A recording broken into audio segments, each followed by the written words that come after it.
America is a country that was founded for the purpose of allowing Christians to do their duty before God and not to have their consciences ruled by the doctrines and commandments of men. Reese Fund exists in order to see the 10 Commandments properly applied, not just as a plaque on the wall, but to actually be used in business as though they're commandments from God that we're supposed to obey. Our goal is to find businesses and to buy them and to build them up. We want to find manufacturing businesses and use them to make sure that we can maintain our capacity to do things here. Reese Fund, Christian capital, boldly deployed. We're actually in our new schedule. We're going to be going live every Monday at about 3 p.m. Pacific time, and then every Tuesday, Wednesday, Thursday at 4:15 p.m. Pacific time. Yeah. So you can tune in live with us on, of course, YouTube, Rumble, Twitter, X. Are we live on Facebook? Does Facebook still We still allow are us? there. We're still there. We're still there. They still have us around. So nice of them. Wow. And of course, we'll be dropping our shows on our podcast later. But if you don't want to miss us live, tune in live. And we're actually going to start live streaming into our app, too. We aren't doing it this show, are we, Neil? Okay, but it's something we're figuring out the process for that to be able to like eventually. Yeah. It's always duct tape around Neil's here. is like one man show back there. He's about to bark at you. Right I know. He's like, are you streaming on the app right now? I can't do it all. He's like, business owners, is your company struggling to grow? What if I told you that the right employee could grow your business by 5, 10, or even 25%? You would be crazy not to take that deal, yeah, right? You would. With RedBalloon.works, revolutionary recruiter service, we make this a reality. We dive deep into your company's culture and needs, crafting a tailored strategy to deliver top-tier, values-aligned talent. And forget sky-high fees.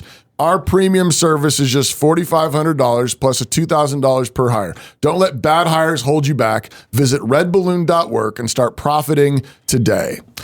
Also, Armored Republic has been one of our sponsors from Jump. And they've been awesome. Love the fact that years. Front and center is their goal to honor Christ by equipping free men with tools of liberty necessary to preserve God-given rights. In the Armored Republic, there's no king but Christ. They're free craftsmen. Body armor is a tool of liberty. We create tools of liberty. Free men must remain ever vigilant against tyranny wherever it appears. God has given us the tools of liberty needed to defend the rights he bestowed to us. Armored Republic is honored to offer you those tools with body armor. Visit them today at AR500armor.com. So one of the reasons why you guys tune into Cross Politics is because we have to watch things that you don't want to watch. Last week, I have to watch things that I don't want to watch. Last week, the DNC convention happened. Did their thing. Yeah, did their thing. The DNC, Do Not Resuscitate Convention. I don't know. Demonic National Convention. There we go. You know, do not caressitate. Yeah. Do not. Whatever. We'll have to figure out that. See, if you're in the comments, if you got a good, C there, you could add in the comment sections. Let us know.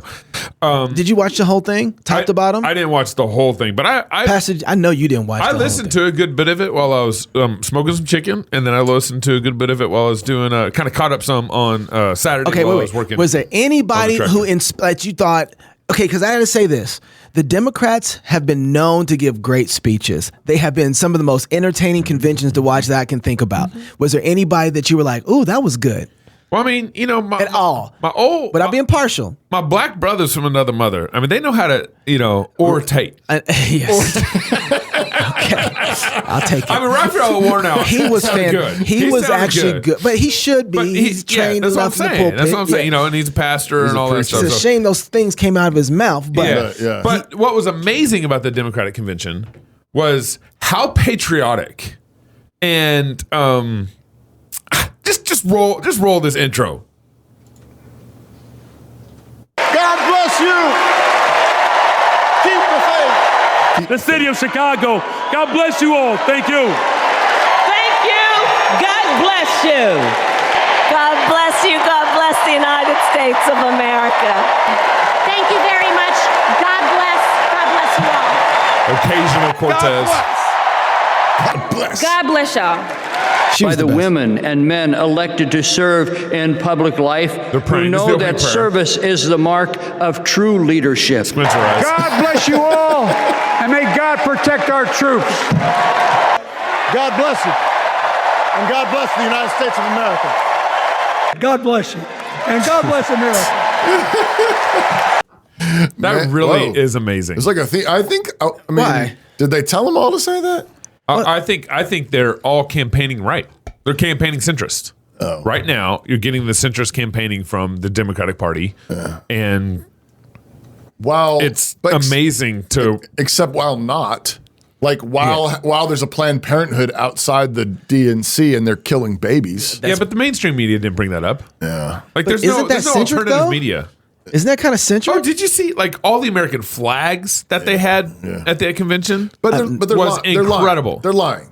Yes, it's all 100%. It's all lies. They're saying stuff that that God doesn't agree with.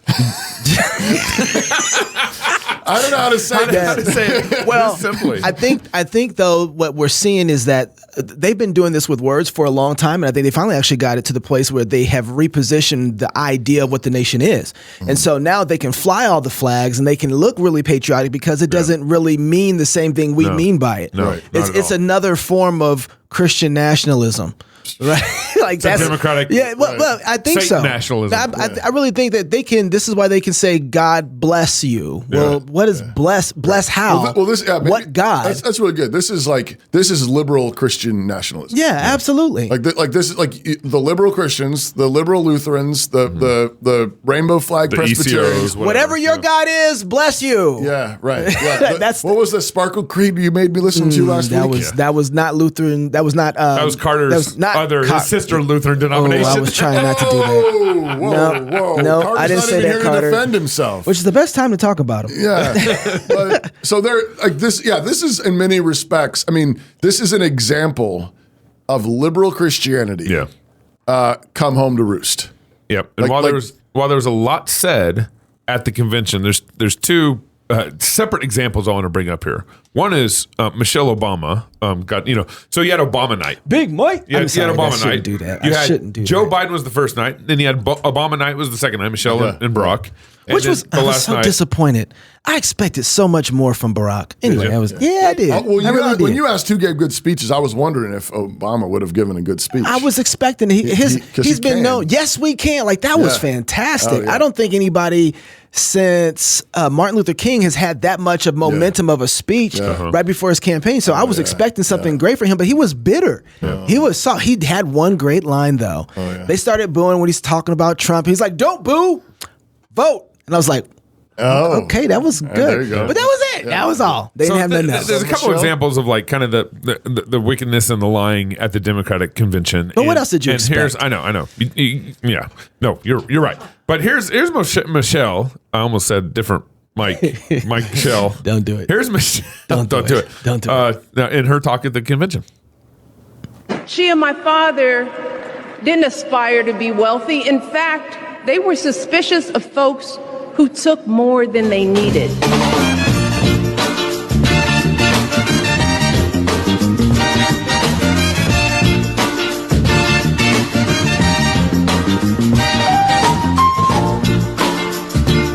So, for those who are just listening audibly, that last half of that video was going through all the houses they owned: a $12 million house, $8 million house, $8 million house in Hawaii. I don't see the problem. She had a $25. I'm just gonna say I don't see the problem. Well, she's saying like you shouldn't take more than you have. But she obviously needs a $12 million house. The Obamas are now worth about $100 million. Only in America. No, only after the White House.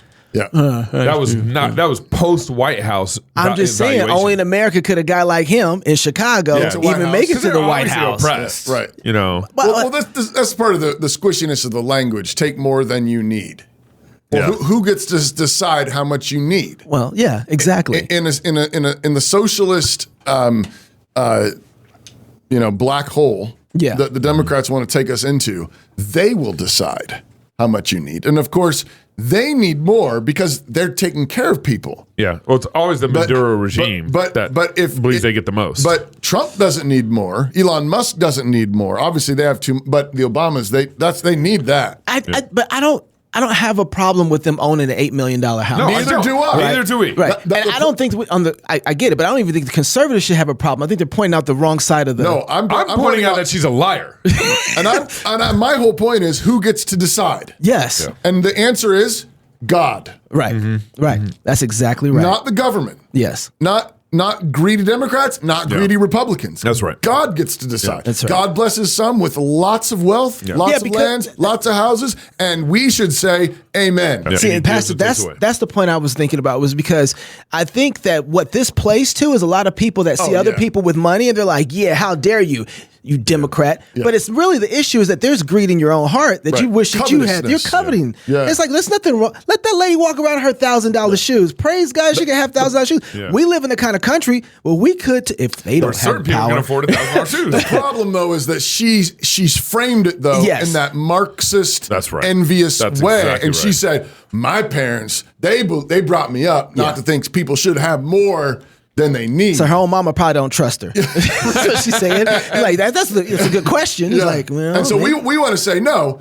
you can get, actually, God in his lavishness and his generosity often gives people way more than they need. That's the kind of the world we live in. The world we live in is lavish and generous. And so we can point out the hypocrisy, which is what that clip is meant to do, I think. But at the same time, don't let it tap into your temptation to envy or covetousness, because God often gives us far more than we need, and we need to rejoice in that. That's a perk of the world. And I just want to say, Trump's shoes probably cost more. So you know, and then I don't have a problem. I don't have a problem with that, right? But I don't think he's being hypocritical. I can't even speak right now. Hypocritical. Gabe, stop rubbing off on me. Hypocritical in that sense. I don't think he is. Yeah, but you're right. Ortate. You know, you got to ortate. I like that one. But you're right. This is more. They're saying words. And they're spinning the truth. Right. They're lying and so, of course, you'd expect this. Oprah was also speaking at the convention, and you would probably expect this coming from Democrats at the convention. Go ahead. Before you jump on Oprah, I got to say, this is another one that really, really disappointed me. Oprah had the hottest talk. I call Oprah the evangelical pope of suburban white women. Like, she really did. Evangelical pope of suburban white women. Of white guilty women. Well, I don't know. I haven't asked if they're guilty yet. But I do know that she had her book club. Everybody, people, you got to remember, early 2000 and on, actually, late 90s, early 2000s. She ran pastors crazy because she was television. She was their pastor. She was the pastor. She was the queen. Yeah, she was the queen. And so Oprah said this, and she had this book club. She was talking about this, and Oprah believes in Jesus. Right. And she had Donald Trump on. She had Donald Trump on. Yeah, absolutely. So she's been speaking to this kind of right crowd for a long time. She didn't give a good oration? No. So, but here's the. I don't want to go to this video. I want to go to the video where she's talking about. This is making Neil, our producer. I want to go to this video where she's talking about abortion. There we go. Yeah. If you do not have autonomy over this, if you cannot control when and how you choose to bring your children into this world and how they are raised and supported, there is no American dream. Wow. For that baby. There's no American dream for that The baby. women and men who are battling to keep us from going back to a time of desperation and shame and stone cold fear, they are the new freedom fighters. Oh my gracious! If you're listening at home, we're watching a video, and somebody's actually cut a screen in half, and they've got Oprah above giving this speech at the DNC, and below we have an animated multiple animated depictions of babies being aborted, babies being pulled apart in their mother's womb, babies being poisoned, babies being injected and murdered. And so just that juxtaposition, that's what she's talking about. These are our freedom fighters, the people that are executing little babies. It's funny because part of her speech is actually true. She's saying if you don't have autonomy over this, talking about your body, that baby has no choice at all in this situation. If we're so busy talking about choice, like she's right, then this isn't the kind of America we want. We don't want the kind of America where somebody can kill another person who doesn't have the choice in the situation. Ironically true. That's exactly right. Only she means it as a right to be able to murder somebody else. So she's arguing. That's true. You know, she's arguing completely against herself. But this is what happens when you go insane. Like, you have to go insane to talk like this. I'm wondering, do you think there's the media is trying to run this play with Harris and the DNC, and they've got all these people lining up at the DNC, and the media's like, yeah, we're going to win. Yeah. Do you really think Harris Waltz is popular? Okay. Go ahead. Oh, you want to go there with this? No, I don't think they're popular. I think the media is propping them up, and I think their polls are propping them up. Yeah. There's no way. Remember, Harris was favorability ratings before July 1st or whatever was like 28, 29%. Oh, no. All of a sudden, in a week and a half, she goes up to 49% against Trump? Yes. Nuh-uh. No way. Yes. Yeah. So what do you think? First of all, I have to say this is... and they were part of the assassination of attempt on President Trump. So there we go. So anything else you want to add to that? I think it's all together. Probably going to wait till I start talking again. But did they land on the moon? I don't know. Maybe. Ask Elon. But I do know. But so you've got Elon Musk comes out in the aftermath of the assassination attempt, endorses Trump immediately that day. Now and then RFK this last week comes out against his whole family apparently and all his friends, and I'm worried he might be homeless. Trump's got a room for he might him. get assassinated by his own family. Endorsing Trump, but it looks like Trump is building this massive coalition. It's incredible. Of very disparate people. I mean, RFK is just a classical liberal. I mean, he's a straight Democrat. He's an old school Democrat. And the only thing they have in common is basically a hatred of the corruption of the Democratic Party. Yeah. The deep state. So here's what was supposed to happen. And this is why I believe the DNC did their job and why they actually were winning for a moment. So let's take for a moment and put it off here on the side. Moment. Yeah. Okay. So the DNC had a massive problem coming into their convention. Trump almost got assassinated, and boy, did everybody feel that snowball effect. The air went out of the room. It was no-brainer. Trump was going to win the election. Yep. Until the DNC happened. Mm-hmm. The DNC, Walz brought some energy, but that was just a little bit. There was a perfect timing right before. What are you looking for? And Walz is gay. I'm pretty sure. We're doing a show right now, Gabe, but it's okay. I don't want to know how Gabe knows that. But so the DNC comes in here and they throw a big enough attention party to make everyone forget about the attempted assassination. With all the media's help. Absolutely. Yep. Trump is affecting me in some weird ways. I'm talking like this now. You keep doing that pretty regularly. I know it's starting to get. But they did their job. They had all the right people there. A lot of big names. RNC had their big names too. Yeah. DNC brought out some heavy hitters. They brought out some movie stars. Yeah. They brought out old girl from Scandal in her a love affair, which I thought was weird, especially when Bill Clinton was there. Anyway, they did a great job of making you love forget. Is love. That's it. They did a great job of dulling the blade of the attempted assassination and actually get the attention of everybody to forget about it too. Yeah. Well, that's because the mainstream media is a super PAC for the Democratic Party. But I'm saying that's still hard. And it is still hard to do. Not if you were in public school all your life. No, it's still hard. No. Dude, we just got a bunch of public schoolers to wear masks and stand 6 feet apart. That was logical. When a guy sits up here and almost takes a bullet to a face, all that dormant testosterone rises up in little boys. Right. In man. That's the nature of reality. I guess that's kind of my question, though. It's so you've got that. And I think for a lot of us, that's still strongly imprinted. Yes. But it doesn't have the momentum still that they currently gain. I think they tied up the score. I was talking to Darren about this, and I think we're right. I think they tied up the score at the election with the DNC convention. But watching RFK come out and watching him support Trump, that was a game changer. You have that clip, I think. This is incredible. Robert F. Kennedy Jr. Come on, look at that. That's some grown man stuff right there. Look at that.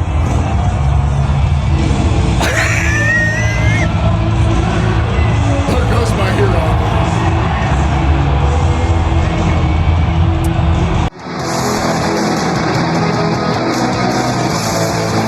I mean, that's pretty epic. Iconic. Wow. The DNC is running with the ball. They look like they're going to do an alley-oop. In the middle of it, RFK grabs it, passes it back to Trump, Trump just dunked. Right? Wow. Like that's what we just saw. Wow. And so I think, so that's where we're at. It wasn't I wasn't really feeling it until Foo Fighters was turned. But that helped. Like, okay, I'm in. Yeah, that music was a spell. It was a spell. It worked, right? It totally was. But that's where we're at right now. I think that Trump's attempted assassination doesn't have the momentum that we wanted it to have to last until election. The DNC did their job. As unelectable as Kamala might have been, as soon as somebody with a little bit of energy and shares your principles at least a little bit that is completely opposite of this guy that you don't like right here, you get energetic about that person. You get energetic about that person and you're willing to go ahead and jump on board as long as you don't. Their hate for Trump is more than their love for Kamala. Yeah. So that's true. That's absolutely true. That's absolutely true. So I don't think so. As long as the DNC won with Joe Biden, right? Yeah. They moved some things. I mean, around. did they win? They did. Did they win? According to the book, I don't know if we landed on the moon, but I sure know we. The way that it lined up at the end of the day, it says they won. So, but I mean, what do you make of this though? So like, I mean, we just watched a video of Oprah talking about the American dream and chopping up babies. Yep. And we know that RFK is a full supporter of abortion. Yeah, he is. And so, this is not the only person that's gotten behind Trump. I know. So Tulsi just today came Tulsi out. Gabbard. Yeah. I think we saw that one. Tulsi Gabbard. Tulsi, please. I'm not feeling it. If you love our country, as I do, if you cherish peace and freedom as we do, I invite you to join me in doing all that we can to save our country and elect President Donald J. Trump and send him back to the White House to do the tough work of saving our country and serving the people. Thank you very much. Thank you very much, Mr. President. It's hard to follow up RFK. I know. I'm just saying. Did she come out right after him? No. This is a whole today. event. RFK was on Saturday, okay. Friday. Friday. I think RFK was on Friday. They didn't play Foo Fighters for her, and there was no sparklers. And there were no sparklers. She was speaking at that was in front of a reserve troops. Okay. Today they were at. Actually, this is crazy. Today they had a memorial for the 13 Afghan soldiers who died. Okay. And Trump showed up in D.C. for the memorial. You know, the wreath, the wreath, and all that stuff. Biden and Harris were not present. What? Those troops died under the Biden-Harris administration. And they were commander in chief. And they weren't there. Yeah, they were both together commanding. No, I said that on purpose. They were commander in chief. And Trump shows up to honor them. Wow. And Tulsi Gabbard. I don't know if Tulsi was there. I assume she was there. Okay. But that must have been a speech or a get together after that memorial. So, but how do we think about this coalition? You've got Trump, Vance, Elon, Kennedy Jr., Tulsi, Vivek, Elon, Vivek, yeah, Elon, yeah, and more. More. There's more. I mean, who else? Cornel West. Cornel West. Did he just get behind Trump today? Yeah. No, Cornel West? No way. Shut up. Definitely. Oh, Bill, somebody look that up. I gotta Google Cornel West. I can't see that. He doesn't like Kamala. He doesn't like Kamala. No, he must really hate Kamala or Kamala, whatever. He must really hate the vice president to get behind Trump. There's a couple things that's running through my head as I was thinking about this. I think that if Trump were to win, it gives us Christians a great place to fight from because as far as that lineup looks to me, I don't see any hardcore evangelical theonomic post-mill folks in that lineup. I could be wrong. Yeah. But Vance is the closest. Yeah.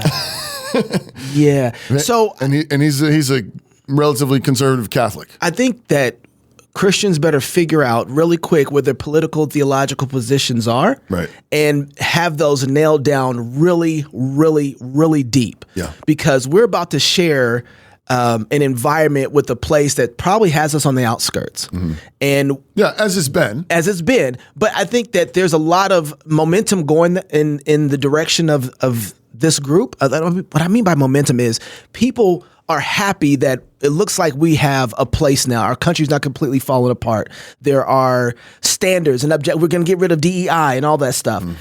But the question is, what's going to be at the center of that? Right. What's going to tie us together? Right. It's kind of the same thing that's happened with our education system. Everybody studied all these individual pieces without Christ at the center, and then our education completely falls apart. Right. And I think what you've got. Finish. I'm sorry. I'm just saying that I think that's at the same place here. Yeah. We are going to have to be the tether to Christ, the gospel, biblical theology, because I think they're going to want to create a drift for us. Yeah. 100%. And I think more now than it's ever been. I think we've always had some sort of the residue of Christianity, the residue of our forefathers, kind of kept some of this at bay. And I think we've trusted in that for a long time until 2020. We realized there's no residue of Christianity holding back any of our politicians at all anymore. Well, if there's from them doing anything to us, even if there's anything we learn in kind of reading the stories of the Old Testament, is that God places us in difficult spots for us to grow in wisdom and trust in God. And part of those difficult spots are how to sort through how we handle co-belligerence. Yeah. And Trump, I mean, it's how epic. Define co-belligerent. Co-belligerents are people who are lining up to maybe fight an issue, a big issue that they can all get on board to fight against. Right. So co-belligerents are different from allies. Yep, that's correct. Co-belligerents have common enemies. That's right. But they don't necessarily fight the common enemies for the same reasons. Yep. So the classic example of this would be the Soviet Union and the Great West Britain and the West, fighting Germany. Yep. We had the common enemy of the Nazis, but we had the common enemy for very different reasons. Yeah, well, partly because Hitler shot Russia in the back. Right. No, it's true. But that's exactly. I think it's just important to recognize that we frequently don't even have that category. Right. Like, is it possible to fight common enemies even though we're fighting them for very different reasons? Right. But we Christians don't often have that category. Right. And I'm willing to fight, but once you get elected, the things that you put in place, now we're talking about a little bit of a different morality. Like what kind of laws are RFK and Vance and Christians going to get behind and say, yes, this one? Yeah. Obviously, it's not going to be on abortion. We're going to have to fight them on that one. Yeah. Right. Yeah. We're going to have to fight them on that one. Well, and that's the other thing I wanted to say is that I think one of the immediate issues, one of the key issues of our day is that Christians need to learn how to fight next to co-belligerents while keeping their foundational principles rock solid in Christ. Because what happens is frequently people say, oh, there's this category of co-belligerent, and then they just get sucked into it rather than holding their identity. And then their calculations become about the co-belligerent nature versus like, okay, at some point, I'm going to leave behind that co-belligerent relationship. This is not going to last. I'm here. It's so funny. Everybody on all the co-belligerents together are thinking, when do I drop this joker? Right. Like at some point the guns are going to turn all internal. So I'm going to I was calling this a coalition, but maybe we just call it a co-belligerency. Yeah. But the Trump co-belligerency. RFK, Tulsi Gabbard, Elon Musk. So they are all lined up against the deep state. Yeah. That's the best I can do. Like I'm trying to feel like what's the common enemy in all of this? The corruption of the Democratic Party and the deep state. Corruption in the FBI, corruption in the FDA, the CDC. I mean, the corruption of COVID and the corruption of the administrative state. Free speech. So I mean, like, is that how you guys are seeing it? I think so. I mean, like they all look like, where do they agree? I mean, I know there's like variations, but like I think like if there's a Venn diagram and the overlapping center is the corruption of the deep state. Yeah, and I would say the corruption of the deep state and the knowledge that they have the power, the real power right now. And the real power, including all the media, but including all the deep state power that's manipulating the administrative state, the alphabet agencies, and apparently whatever voting happened in 2021. Right. And so that's why I think RFK is so terrified of the Democratic Party getting reelected and kind of putting in concrete the Democrats' power over the deep state and the voter, regulations or whatever. And I would say Tulsi and Elon the same way. Right. If we were in a different world and the Democrats because here's the other funny thing about the DNC is how much they kept blaming Trump, going Trump's all Trump's fault, inflation's Trump's fault, everything's Trump's fault. And Trump had never been in political office until he won the presidency, had only been in political office for 4 years, and the Democrats had owned the presidency for the last 12 years besides Trump's 4 interim years. And they're blaming everything on Trump. Right, yeah. And it's like, you might want to turn around and kind of look at your last 12 years. Trump never been in office. Joe Biden had been in office for 50 years or whatever. Yeah. And then, anyways, I'm forgetting what my point was there. Oh, that's right. If we were in like a different world and the Republicans had, maybe let's say just about equal share of the power in America right now, I honestly think Elon Musk would be fighting the Republicans voting Democrat, and so would RFK. If everything, if there's more of an equilibrium there than there is now. But I guess that is assuming though that, I guess if you mean that they would have built up the same corrupt system, I'm not sure that's. Wait, are you just saying basically, because the way I heard let me interpret what you said, please, with my special gift, is that they don't see a place for themselves in the same way that a place for themselves on the left to even have a voice of difference from their side. Oh, yeah. That if they actually had the same sort of power that they could speak freely and actually have difference where they could be heard and the ability to do something, they would still be over there. But they know that's the Jacobins right there. Those guys will have my head pretty soon. Right. So in order for me to be able to survive, even though I don't agree with this large pool of people, I better come over here and help them win so I can come back to my Elon typical experienced left. The noose under the Democratic regime. Right. He experienced that close near death or whatever you want to call it with Twitter. He bought Twitter and saved it. Yeah. So I think Elon knows that, okay, well, for my livelihood, for free speech in America, I have no choice but to support the Republican Party. I know that this corruption has been creeping for a long time, but I think maybe what you're getting at is that like 50, 60, 75 years ago, I don't know when was the deep state all the way hooks all the way in. Mm-hmm. But there was a time in which Democrats and Republicans differed over significant matters, but basically agreed on the rules of the game. But that's because I think the Republicans were idiots.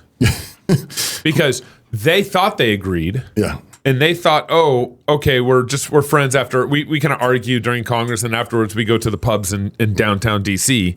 But what was really happening, and this is so true for the Republican Party now, is that they're slowly getting pulled by the Democratic Party left. Sure. Well, because they're dragging their weight too. They're all coming in from the Democratic Party. But I guess the thing I'm trying to distinguish between is policy, and like on that we're clearly being dragged. Yeah. Okay. Yeah. But that's different than full on like entrenchment of corruption. Like we're going to lie, we're going to cheat, we don't care. Yep.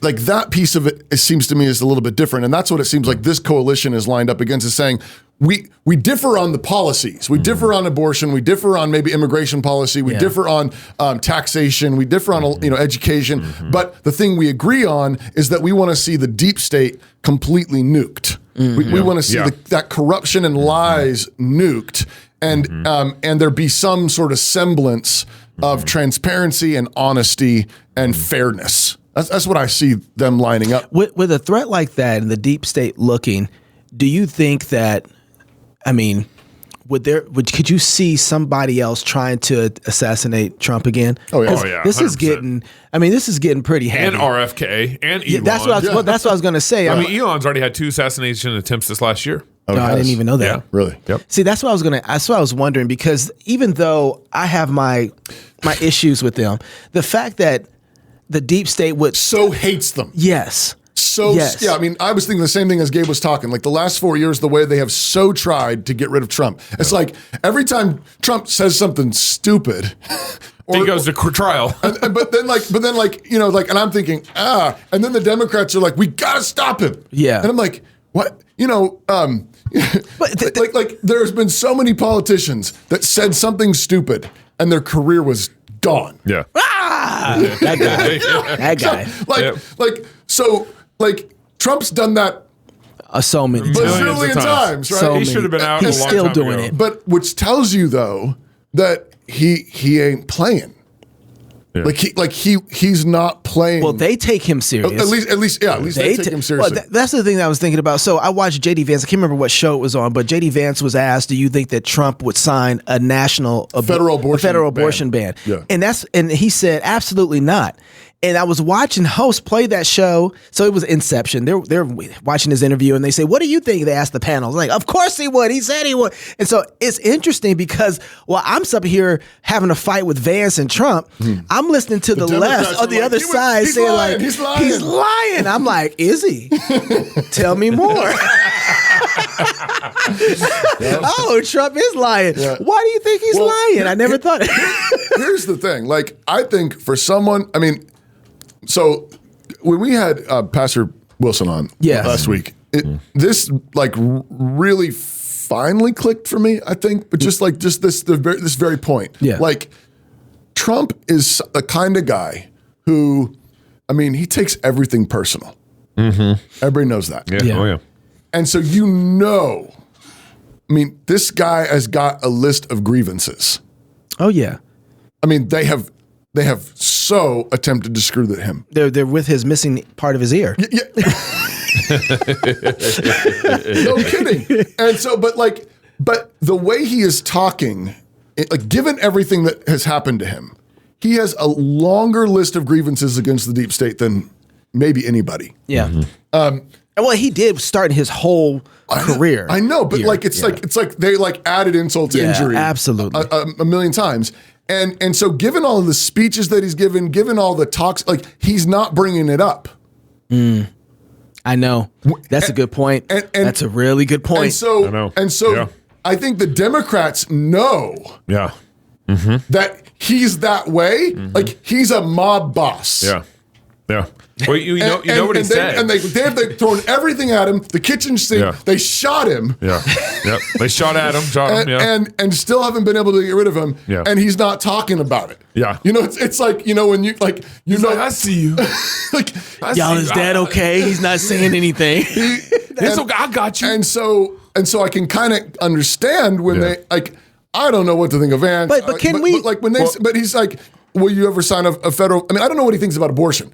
Yeah. But what I do know is I do think if he can make it in alive, I think he's going to try to do whatever he can to nuke. He's got 4 years. Absolutely. He's doing whatever he is. Yeah.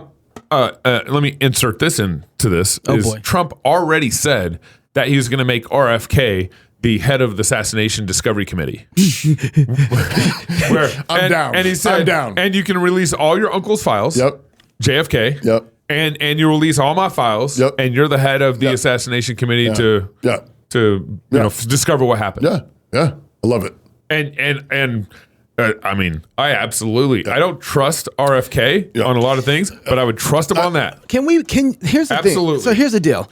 Part of the way, since I don't know everything that's happened, I'm doing the Trump thing again. Yeah. Because I don't know everything that's happening with Trump or what he would or wouldn't do. You almost have to watch the other side's reaction to gauge if they're not just trying to motivate their side. And I don't think that they are. I think they really believe Trump is out for them. Yeah.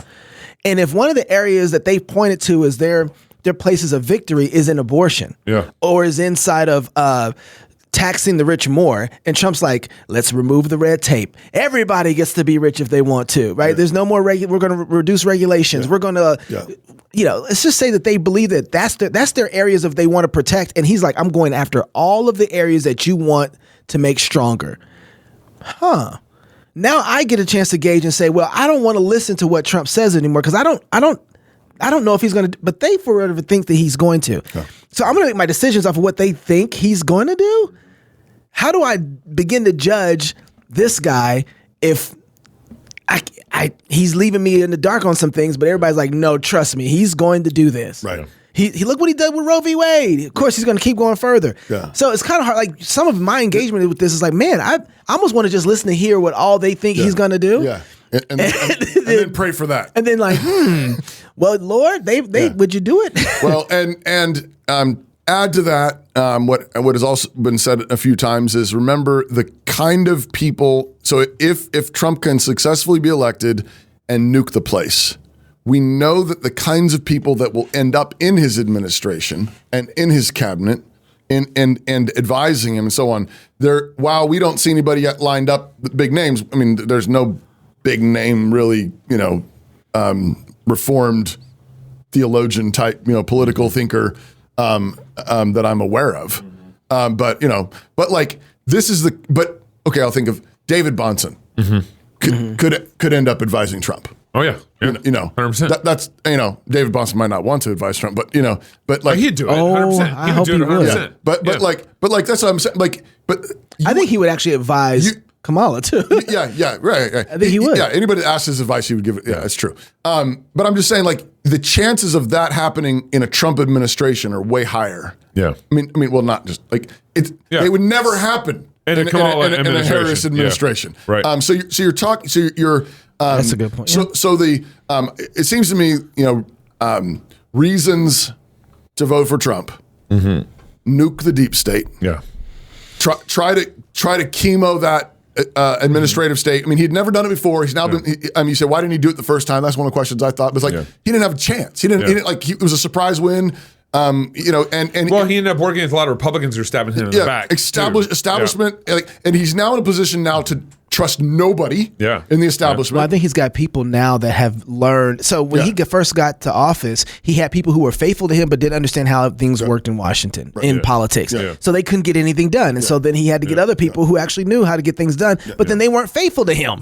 And so he had that horrible clash where I think since 2020, we got a bunch of people now have been trained up on how the policy is supposed to work, how all the little paperwork and laws are supposed to work. And also the deep state's just more exposed too. It's just more obvious. Sure, but I don't think that he had anybody with him that really knew how to get around in Washington and do anything. But Lord willing, he's got an army of people around him now ready, with guns ready to invade when the moment comes. And lots of them are conservative Christians. So this goes back to the co-belligerent conversation. Exactly. That's the point I'm trying to get. Think of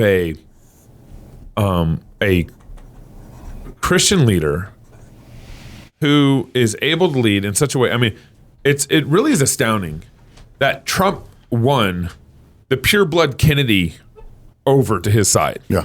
Right? That Trump got Elon on his side.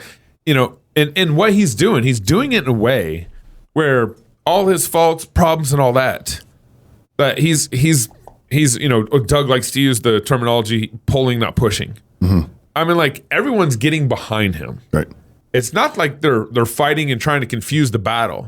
Right. They're lining up behind him. Right. And think of an evangelical Christian leader that knows how to lead, and there's something very masculine about that. And I want to say, I think part of the deal is the enemy has so been clearly defined. Yeah.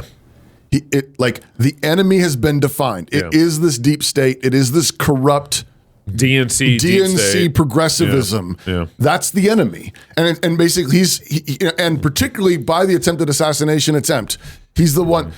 Oh, we should have had that slide up there, man. We need that one up there. But that has become the symbol though of they've come after me. They shot me. Yeah. And he doesn't have to say much, but to say I'm going to fix this. And I think that's what a lot of people are hearing. And I think that's why RFK and Elon are lining up. Is he's just got shot at. He has been attacked, and we know what the enemy is. I'm getting behiing the guy who got shot at. Yeah, exactly. And so I think that's the thing that's created this co-belligerency is we have a common enemy. Yeah. And I was I've got to run here in a second, guys. But I was thinking about this when you mentioned this theme. In this happens in a couple of the Gospels, but in Mark 9.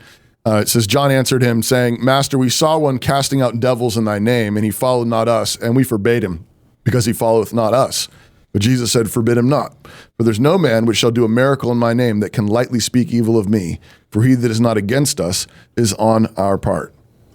And that comes up a couple of times in the Gospels, that they see these people who are casting out demons or doing miracles, maybe invoking the name of Jesus, but they're actually casting out demons. And we know in the book of Acts that actually there's some Pharisees that try to cast out demons in the name of Paul, of Jesus, and it doesn't go well for them. So you got to be careful invoking the name of Jesus. Still could be work of iniquity. Yeah, but yeah, exactly. But at the same time, Jesus says that there ought to be a kind of patience among his disciples. If they're casting out demons, leave them alone. If they're casting out, if they're not against us, then they can be generally with us. Yeah. And I think there's obviously that doesn't mean you want them to be members of your church. That doesn't necessarily mean that they could be on your elder board. There are differences and cascading differences about how closely you can work together with them, all the way out to we actually are not on the same team really, but we happen at this moment to be fighting the same enemy. I do think. I mean, we've got abortion. Yeah, I mean that's a big one. Yeah, we need to end abortion in this land. Yeah, it needs to be treated as murder. Yeah. We need to establish equal protection for the unborn. And we've got our work cut out for us. And I think there's way too much infighting over exactly how to do it. There's room for different people to run slightly different plays, and we ought to cheer each other on. Good work. And if I can't personally be involved with it, I can say, hey, do your best. And if you win, great. And if not, hey, I'll meet you at the finish line. But we need to do a lot better. We have a common enemy. Yeah. Right? Planned Parenthood and the murder of unborn babies. Yeah. There ought to be a full court press. And maybe some Mormons are co-belligerents on that. Yeah. Or some, but like there's even pro-life Democrats. But there's far more believing unity on this point. And we ought to be using that energy to actually line up and take it out. Yes. Tomorrow, we'll be live streaming at 4:15 p.m. Pacific time. All right. If you're single, get married. If you're married, have you a bunch of kids. And if you have a bunch of kids, go baptize them. Until tomorrow, love God with all your heart, soul, mind, and strength. Love your neighbor as yourself.